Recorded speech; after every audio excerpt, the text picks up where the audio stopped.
Hello everyone, আসসালামু আলাইকুম। আজ আমরা চলে আসলাম ঢাকা ৩০তম আন্তর্জাতিক বাণিজ্য মেলায়। বাণিজ্য মেলায় কিভাবে গেলাম আর কি করলাম সব থাকছে এই ভিডিওতে। প্রথমে আমরা সচিবালয় থেকে মেট্রো করে ফার্মগেট গিয়েছি। ফার্মগেট খেজুর বাগান থেকে সরাসরি বাসে করে ঢাকা আন্তর্জাতিক বাণিজ্য মেলায় চলে গেলাম। এখান থেকে বাস ভাড়া মাত্র ৭০ টাকা করে।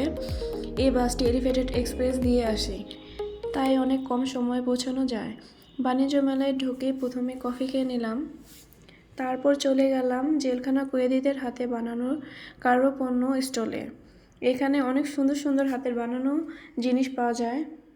এখানে ছিল হাতে বানানো টিস্যু বক্স, ফুল, ব্যাগ আরও অনেক কিছু। সবগুলো জিনিস দেখতে অনেক সুন্দর ছিল। তারপর চলে গেলাম কিয়ামের স্টলে। কিয়ামের স্টলে ছিল গ্যাসের চুলা, ইলেকট্রিক চুলা, ফ্রাই প্যান আরও বিভিন্ন ধরনের জিনিসপত্র ছিল। ওখানে একটু ঘোরাঘুরি করে তারপর দেখি কসমেটিক্সের ছোট ছোট দোকান।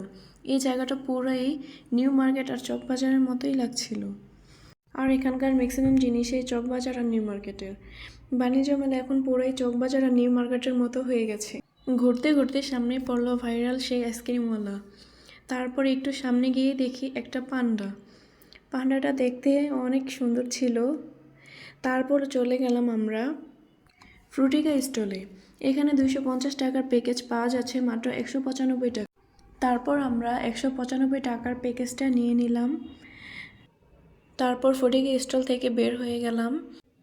ঘুরতে ঘুরতেই সামনে পড়লো ভাইরাল চাইনিজ হেয়ার ব্যান্ডের দোকান। আমিও হেয়ার ব্যান্ড কিনলাম 2 ব্যাগ। ভিডিওতে দেখেছিলাম অনেকগুলো করে দেয়, কিন্তু আমাকে এক ব্যাগের অর্ধেকও দেয় নাই। আপনারা দেখতেই পাচ্ছেন ভিডিওতে।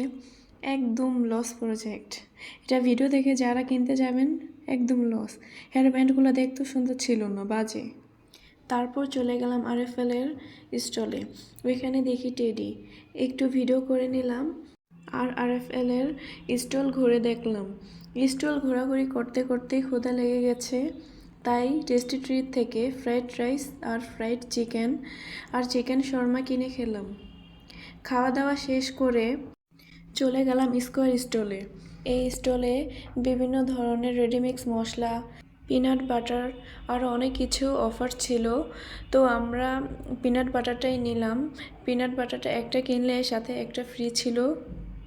তারপর চলে গেলাম সিলনের স্টলে।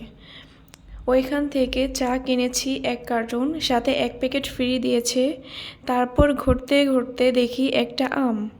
সবাই ভিডিও করতেছে, তো আমিও ভিডিও করে নিলাম। তারপর সেভয় থেকে ম্যাঙ্গো স্টিকি রাইস নিলাম মাত্র 150 টাকায়। ম্যাঙ্গো স্টিকি রাইসে পাকা ম্যাঙ্গো ছিল না, তাই ম্যাঙ্গো আইসক্রিম দিয়েছে। ম্যাঙ্গো আইসক্রিমটা খেতে অনেক ভালো ছিল। সম্পূর্ণ মেলার ভিডিও দিলে অনেক বড় হয়ে যাবে, তাই ভিডিও ছোট করার জন্য পুরো মেলার ভিডিও দেই নাই। আজকের মতো এখানেই ভিডিও শেষ। ধন্যবাদ সবাইকে। আবারও দেখা হবে নতুন ভিডিও নিয়ে।